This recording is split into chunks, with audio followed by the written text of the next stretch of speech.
खुलुमबाय बयखौबो दिनैनि बाजैमोनावहाय शुटिं लाफैदों सर्ट फिल्म ओमफ्राय बयखौबो खुलुमबाय आरो अननाय हामलायनाय जासिहरबाय बयनोबो बेबि ब्लग जानानै साबस्क्राइब लाइक कमेन्ट खालामदो बे बाजैया जानाय लोंनाय बायदि रोखोमनि भिडिअ लाबोयो बे चेनेलाव थारमाने दा नोंथांमोना नायदो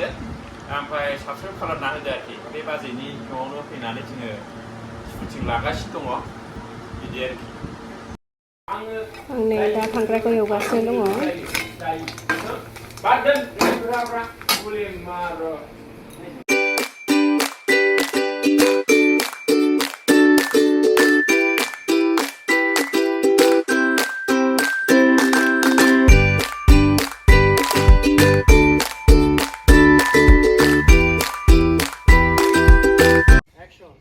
दोखो सोलोंना फैलायखोना माखो आयौ हाय हाय हाबा जाखांनाय मानसियानो आंनावसो खारसननो फैबावबाय आंनि हिनजावानो आंनाव खारसननो फैबावबाय फैदो खारसन फैदो नैबाव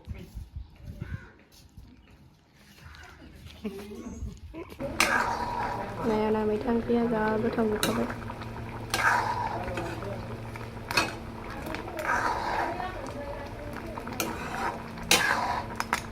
बाहेरायावबो शुटिं सोलिगासिनो दङ शुटिं खालामगासिनो दङ गावसोर देलायखुलाबायबाय थाबाय नामा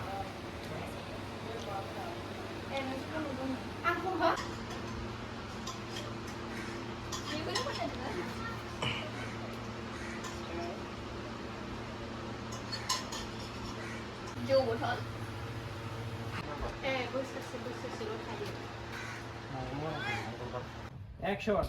गाराला आयौ खागियालाय माबोरै जाबोखो आयौ दोखो सोलोंना फैखो ना माखो बेलाय जाबाय आंखौ नुदों ओमफ्राय नै मेगन थिखांफिनलाय